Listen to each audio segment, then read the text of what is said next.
अस्सलामुअलैकुम फ्रेंड। तो सहरी करने के बाद जब मैं दोबारा उठी तो मैंने कहा आज बेडशीट ने चेंज करते हैं।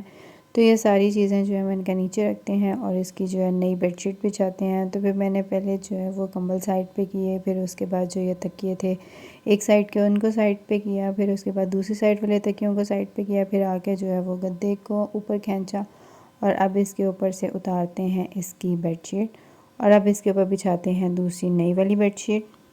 तो मैं ये वाली बेडशीट बिछा रही थी ना, तो मुझे इसकी समझ नहीं आ रही थी इसकी चौड़ाई वाला हिस्सा कौन सा है और लंबाई वाला कौन सा है। फिर मुझे थोड़ी समझ आई कि ये वाले फूल जो है ना ये इस साइड पे आने हैं और दूसरे वाले जो है वो ऊपर आने हैं।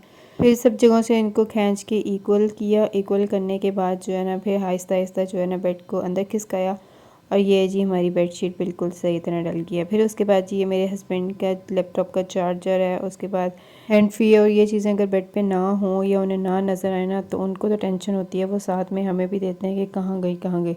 तो इसलिए जो है ना मैं जब भी सफाई या जब भी कोई इस तरह की चीज़ें उठाती हूँ ना तो मैं उनकी वो वाली चीज़ें जो उन्होंने डेली यूज़ करनी है मैं सामने रख देती हूँ ताकि उन्हें मुझे कहना ही ना पड़े, उन्हें सामने ही नज़र आ जाए।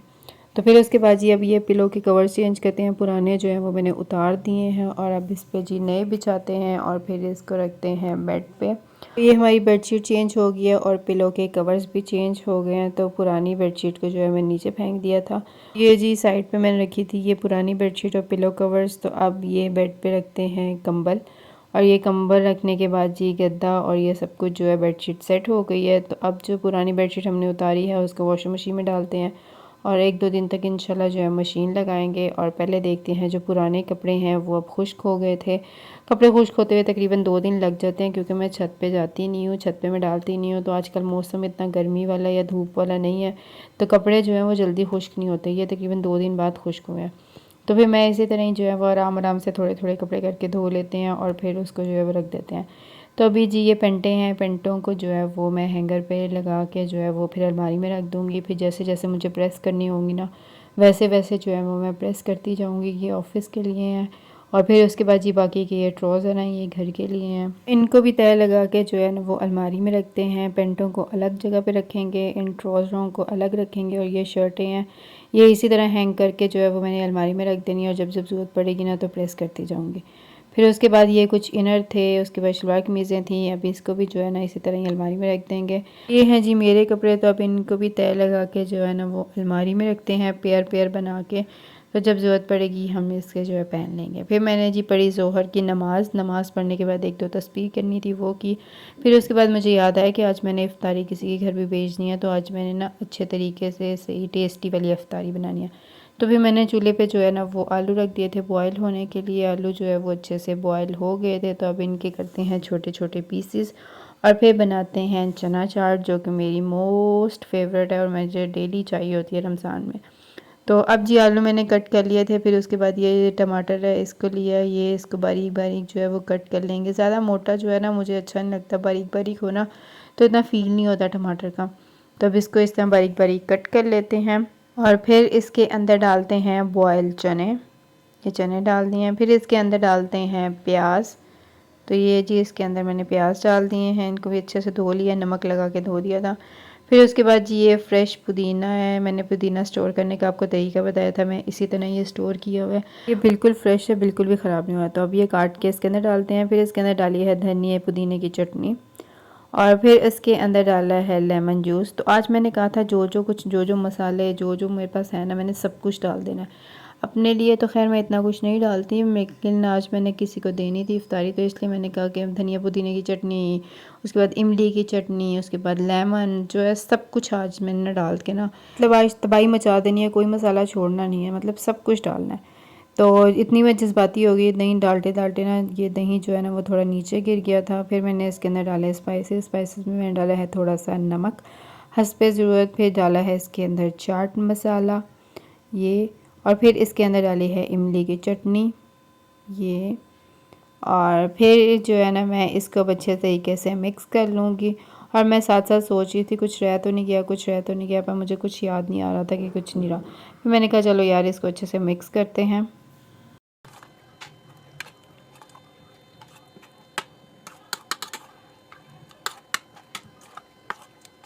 ये मिक्स हो गया था तो मैंने कहा चलो अब उनके लिए ना बाउल में डाल देती हूँ। फिर जब मैंने इसके अंदर थोड़ा डाल दी फिर मुझे एहसास हुआ कि यार वो लोग ज़्यादा हैं और ये बाउल बहुत छोटा है।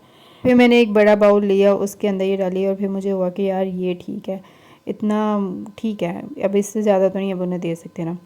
तो फिर उसके बाद मैंने कहा कि अब इसको ना थोड़ा मेकअप करते हैं। मेकअप के लिए मेरे पास थी इमली की चटनी, तो मैंने इसके ऊपर ये डाली और फिर इसके ऊपर डाला थोड़ा सा चाट मसाला, ये थोड़ा थोड़ा हल्का हल्का मैंने स्प्रिंकल किया।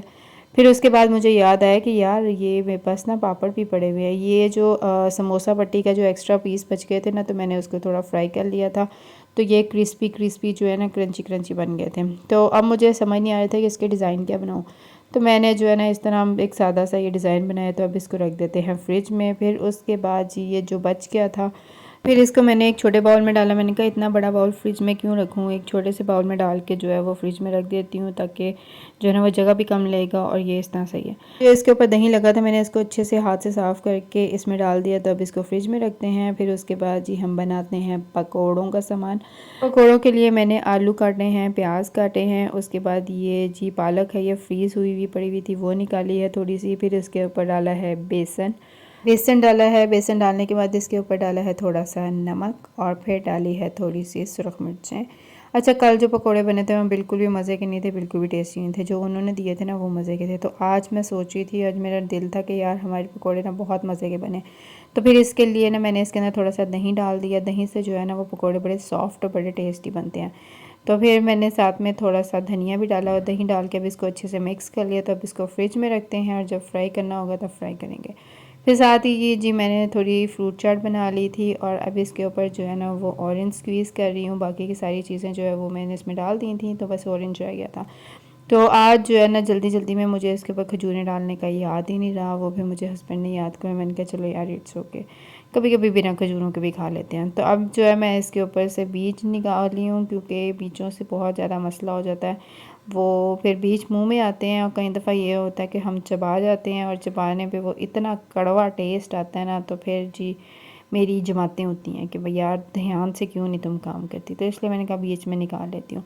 फिर मैंने जो है चूल्हे पे ऑयल गर्म होने के लिए रख दिया। जब ऑयल अच्छे से गर्म हो गया तो फिर मैंने इसके अंदर डाले हैं रोल, क्योंकि आज मैंने उनको साथ जो है ना वो रोल भी देने थे और पकोड़े भी देने थे। तो मैंने कहा चलो इसको भी जो है ना वो फ्राई कर लेते हैं। तो इसकी फुल रेसिपी जो है मेरे चैनल पे मौजूद है। ये है चिकन स्प्रिंग रोल, बहुत ही मज़े के हैं, बहुत टेस्टी हैं। आप लोगों ने अगर बनाने का तरीका, इनको फ़ोल्ड करने का तरीका देखना है तो आप वीडियो देख सकते हैं रमज़ान प्रिपरेशन, तो उसमें जो है ना ये रोल की रेसिपी है, तो वो देख के जो है वो बना सकते हैं। रोल को डालने के बाद फिर थोड़ी देर इसको पकने दिया है। फिर एक साइड से जब गोल्डन हुई है तो फिर इसको जी पलट के उसकी दूसरी साइड कर दी है। तो अब ये दूसरी साइड से भी जो है वो थोड़े थोड़े गोल्डन होने शुरू हो गए हैं। जब दोनों साइडों से अच्छे से गोल्डन हो जाएंगे फिर हम इसको निकाल लेंगे, क्योंकि इसके अंदर वाला मिक्सचर तो सारा पका हुआ है, बस इसको फ्राई करके हम लोगों ने गोल्डन करनी है दोनों साइडें। तो जब ये दोनों साइडें अच्छे से गोल्डन हो जाएगी फिर हम इसको जो है वो उतार लेंगे, मतलब निकाल लेंगे ऑयल से, क्योंकि अगर हम फिर भी फ्राई होने देंगे तो फिर ये जल जाएंगे, फिर इसका टेस्ट जो है वो मज़े का नहीं रहेगा। तो अब इसको हम निकाल लेते हैं। ये जी ये दो रह गए थे, बाकी सारे मैंने निकाल लिए थे। तो अब इसी गर्म ऑयल में हम लोग फ्राई करेंगे पकोड़े। तो इसमें मैंने पकोड़ों का मिक्सचर डाला है, तो अब इसको जी हम थोड़ी देर होने देते हैं फ्राई। जब ये अच्छे से फ्राई हो जाएंगे, ये भी गोल्डन करेंगे, मतलब इसको थोड़ी ज़्यादा देर पकाएंगे ताकि इसके आलू भी जो है ना वो अच्छे से पक जाएँ। तो जब एक साइड इसकी हो जाएगी फिर इसकी दूसरी साइड पलट के उसको गोल्डन करेंगे। जब ये दोनों साइडों से अच्छे से पक जाएंगे तो फिर हम जो है वो इसको उतार लेंगे। तो मेरे पहले वाले पक गए हुए थे, तो अब ये नए डाले हैं। तो अब जी प्लेट रेडी करते हैं जो हमने भेजनी है। तो इसमें जी मैंने रखे थे 4 रोल और ये कुछ मैंने जो है वो पकोड़े रखे थे एक साइड पे, और फिर साथ ही जो है ना मैंने इसके खजूरें भी रख दी थी। तो ये रेडी हो गया, ये एक है और ये है जी दूसरा। तो फिर मैंने जिनको इफ्तारी देनी थी मैंने उनके बेटे को आवाज़ दी, मैंने कहा राइद नीचे आके ना इफ्तारी ले जाओ। तो उनकी बेटी हनीन आ गई। आई दो नहीं तो फिर पता नहीं क्या कर रहा। चलो फिर बारी बारी लेके जाओ, एक दफ़ा ये एक दफ़ा ये। हाँ तो लेके जाओ ना बारी बारी, एक दफ़ा ये ले जाओ, नेक्स्ट टाइम आना वो ले जाना, नेक्स्ट टाइम आना ये लेके जाना है। 1000 दिन बाद नहीं, आज ही आ जाना। चलो चलो अल्हम्दुलिल्लाह इफ्तारी की सारी तैयारी हो गई है और मैंने ये सब कुछ टेबल पे रख दिया। अल्लाह पाक का लाख लाख शुक्र है जिन्होंने इतना कुछ खाने को दिया, बहुत बहुत शुक्र है। फिर उसके बाद मेरे हस्बैंड बाहर गए तो वो जो है ना समोसे और कचौरी ले आए थे और साथ में उसकी ये चटनी वगैरह थी। वो कहे थे मैंने ना समोसा ट्राई करना, मैंने कहा चलें ठीक है। फिर जी रोज़ा खुल गया था और अब मेरे हस्बैंड जो है वो कचौरी ट्राई कर रहे हैं, तो उन्होंने कचौरी खाई, उनको बिल्कुल भी मज़े की नहीं लगी। फिर मैंने कहा चलो मैं ट्राई करती हूँ। मैंने ट्राई की, मुझे बिल्कुल मज़े की नहीं लगी। कीमा भी कच्चा था और ना उसमें नमक था ना उसमें मिर्च था। मुझे लगता है कोई मेरे जैसा अनाड़ी कुक था जिसको ना नमक मिर्च की समझ आ रही थी ना कुछ। उसके बाद जी ये समोसे भी किसी काम के नहीं थे, सिर्फ पैसे ही वेस्ट किए। अपने हस्बैंड को बोला, मैंने कहा यार आपने पैसे ही वेस्ट किए। कहते हैं चलो कोई बात नहीं, एक एक्सपेरिमेंट हो गया। मैंने कहा ओके। तो आज का व्लॉग जी यहीं तक था। वीडियो अच्छी लगे तो लाइक करिएगा, चैनल को सब्सक्राइब करिएगा और प्रेस द बेल आइकॉन ज़रूर प्रेस करिएगा ताकि हर नई वीडियोस आप देख सकें। अल्लाह हाफ़िज़।